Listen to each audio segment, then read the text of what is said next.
Hey, what's up guys? Today we're in St. Eustatius, affectionately known by the locals as Statia. You've probably never heard of it before though, because it's the Caribbean island that gets the least visitors, only 3,000 last year. But we think this island is just so rich in history and has a lot to offer, so we're going to tell you a bit about it and show you the best things to do here in Statia. Yeah, let's go. Well, maybe in a second. It just started pouring. It is the Caribbean. While we wait for the rain to pass, I'll tell you about the island. St. Eustatius is a Dutch island located in the Lesser Antilles of the Caribbean and only has about 3,200 residents. Here, there are no white sand beaches, no big cities. It didn't even have a proper hotel until a couple of years ago. What this island does have, though, is a lot of history. It's even called... Chicken, shut up. Anyways, it's even called the historic gem of the Caribbean. So I'm going to give you guys a very brief and not at all comprehensive summary of that history because I think it's pretty relevant to some of the stuff that we'll be visiting in today's video. Many of the Caribbean islands were originally inhabited by indigenous peoples that were colonized by various groups of Europeans for trade, who, to meet growing labor demands in their colonies, brought African slaves across the Atlantic to the Caribbean. And because St. Eustatius was a duty-free and neutral port for both legal and illicit trade, it became one of the world's main hubs for it.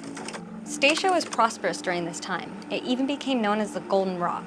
However, trade began to collapse after occupation by the French and eventually the British, who retaliated after St. Eustatius became the first place to recognize the independence of the United States. Statia was later given back to the Dutch, who finally abolished slavery in 1863. Unfortunately, the people who lived here, including the newly freed slaves, faced a recession due to the lack of trade and multiple natural disasters hitting the island. A lot has changed since then, but this island still has traces of its history everywhere. We traveled to Statia by ferry from Saba, which was quite affordable and only took about 1 hour.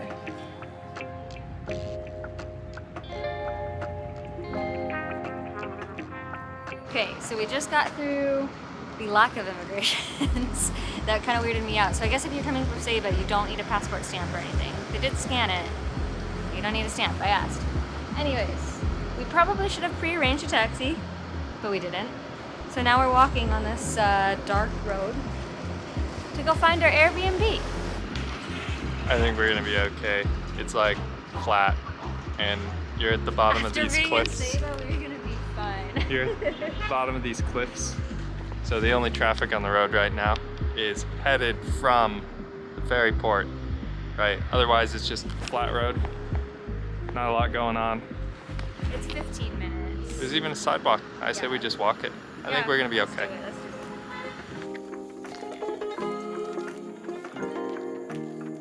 it. Then we made it to our Airbnb, and even the house we were staying in felt historic. The buildings here, at least in this part of town, very old. You know, easily hundreds of years old. You can tell from like the clapboard ceiling, and also that all the electrical is laid on top. Yeah. You know, I'm surprised this place has survived so many hurricanes. Yeah, so basically our Airbnb has like all the basics. Nothing too crazy, but we're not here for the Airbnb. We're here to go see the island, so let's go. Yeah. I'm pretty excited. I kind of like those places that don't have a lot of information about them online, and they're kind of a mystery.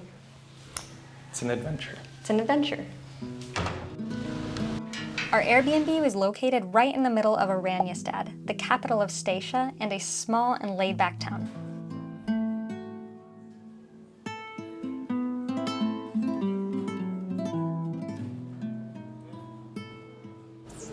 So this island is really small. Not as small as Saba was, but you can walk across it in like 30, 40 minutes, and the population is about 3,000. Yeah, so we did not rent a car. We're just walking. It's kind of a bummer it's been rainy this morning, but we'll work around it. We loved wandering around the streets of Oranjestad, which are absolutely filled with cool ruins. This old church up here looks pretty cool. I wonder if we're allowed to go inside. Maybe? Ah, there you go. It's Oranjestad. Just go inside. Just welcome on in. Historic buildings. I feel like once you get exploring in the town, there's just so much stuff to be found out here. And tons of colorful street art.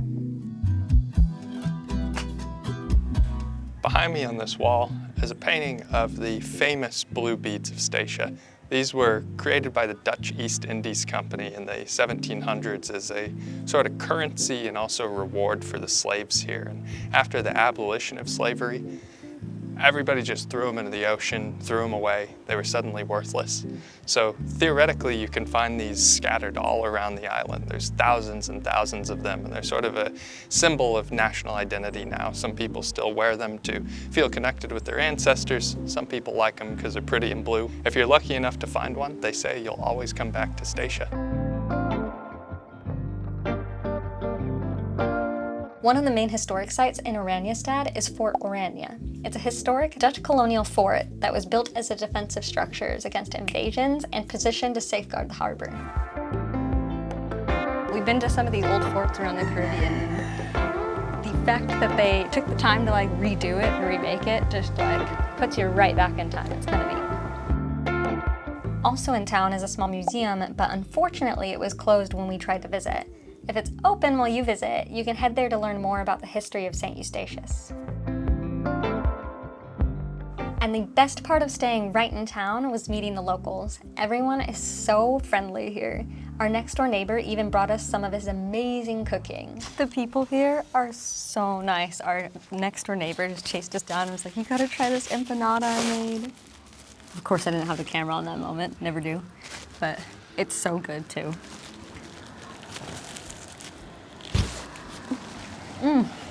Gotta catch every morsel of that. It was so good. He did it a few times, actually. Our neighbor did not just bring us all that. Living, just... No, that's too much. I know, he brought us 4 empanadas and pumpkin pancakes. Although our neighbor had been spoiling us with his empanadas and pancakes, we wanted to try even more local cuisine.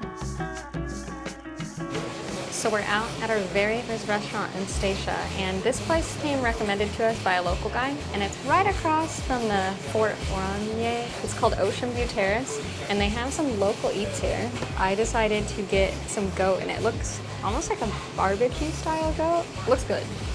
Do I just go in with my fingers? Yeah, go for it. Eat it like a barbarian. It was great, but if you ever find our friend called in around selling his empanadas, those are just made with that love that makes it hit a little bit different. At the edge of Oranjestad, you'll find a big walkway down to the ocean.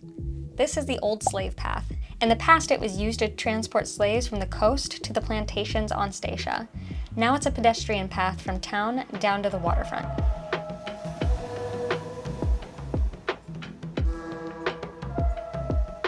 Statia really doesn't have much in the way of beaches, but there are a few spots where you can do some snorkeling. Beneath the cliffs where Oranjestad is perched is a small waterfront, which is actually a pretty neat spot for a swim because of the old warehouses that used to be there. So the cool thing about this dive site is that it's got a bunch of old warehouses from the 1700s that have fallen into the sea, gotten eroded. So there's cool stuff in there, like little pieces of Delft, which I've never seen anywhere else. So yeah, if you don't know, Delft is a type of Dutch ceramic. yeah, Sorry. Hand-painted Dutch ceramics. So it's pretty neat. Yeah, I mean, it's kind of hard to. There we go. And I'm sure there's better diving somewhere on the island, but you know, for being right in the harbor, it's pretty good. Yeah. You could definitely check it out. Also on the town's waterfront, you will find a couple of very small hotels, eateries, more ruins to explore, and a couple of dive shops. Despite Statia's rich history, it's probably best known for its scuba diving. Unfortunately, we didn't have time to do this, but it's supposed to be some of the best in the Caribbean.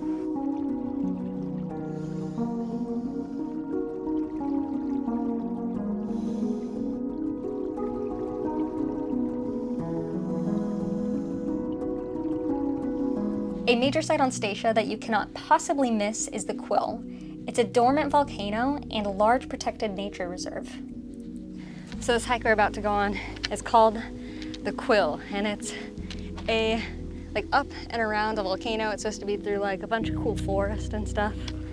And I thought the name was interesting, so I looked it up, and apparently it's Dutch or comes from the root. Does this make sense? The root of it is Dutch, and it means the hole, so in reference to the crater. Yeah. We're gonna go and explore. Yeah, sorry I'm not very good at explaining things. I don't know what it is. Camera turns on, brain turns off.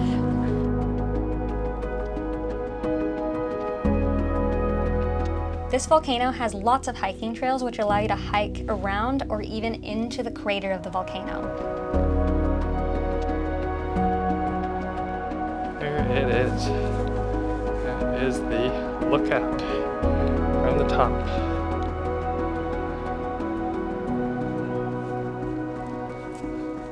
Got some cool survey equipment.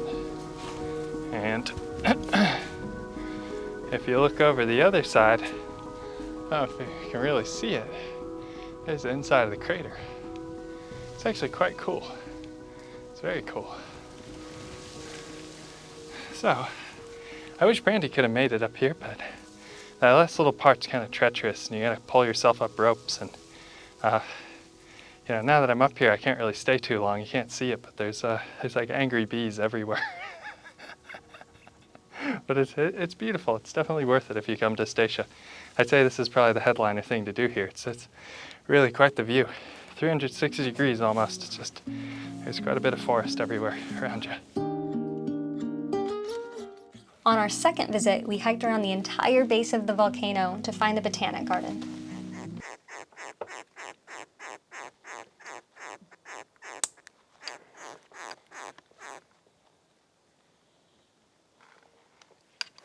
I didn't know hermit crabs made noise. I didn't either. But what? they're so much bigger here. They are bigger. If you thought Saba was wild and undisturbed, you get out here and the hermit crabs are like... They like jump on the trails. Look at that thing. Oh, there he goes.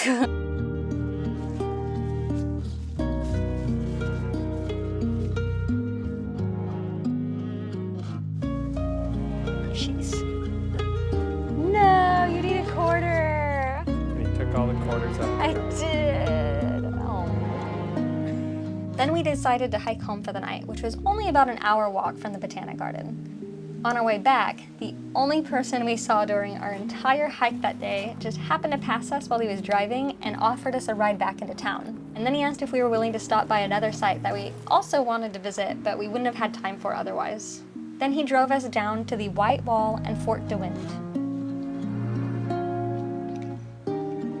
After thoroughly exploring the southern half of the island, we decided to head north. I think this half of the island was what set in how remote Statia is. There were rolling grass fields, filled with abandoned buildings, and far more goats than people.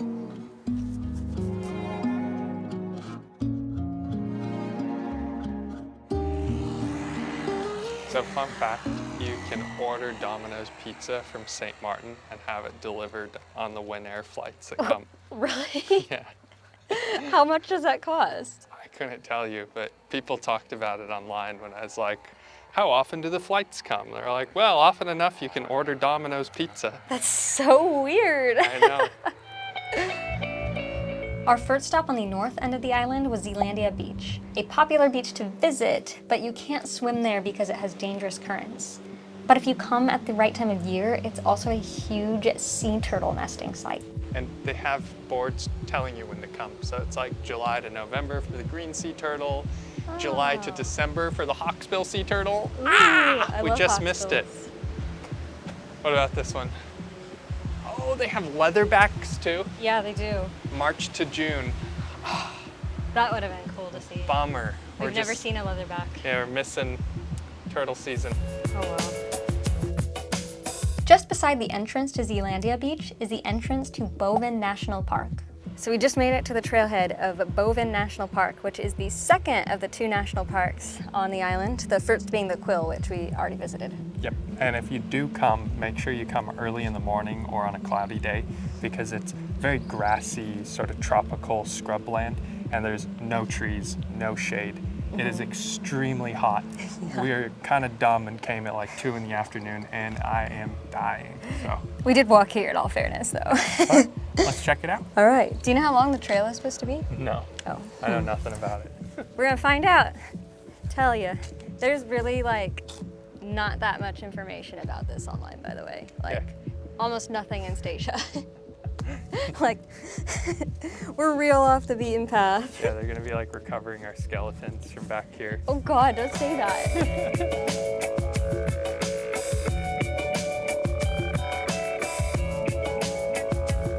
After running into a single local, they recommended we do the Bergen Trail.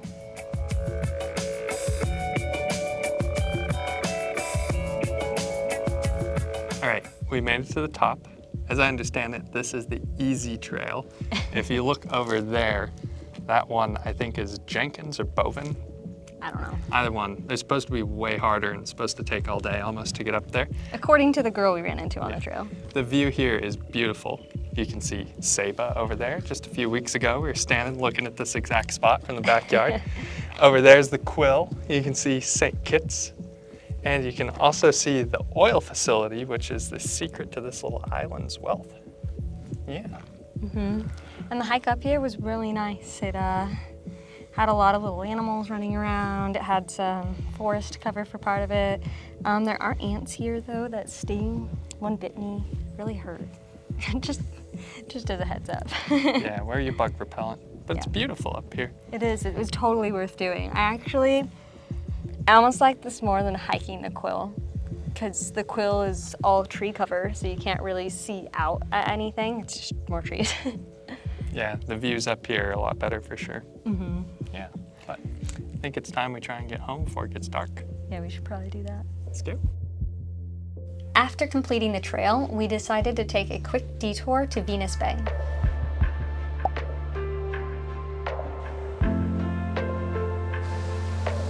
Wow. This kind of reminds me of the secret island in Tokyo Disney. Oh yeah, it kind of does, Look, doesn't it? They even have the basalt columns over there. Oh, what? Yeah, like the start of them anyway. Yeah, that's pretty cool. Yeah. This is beautiful though. This is Venus Bay. It's a much shorter walk. If you wanted to come here, it's just up and over and around. And It's relatively flat. yeah, you can get here in like 20 minutes.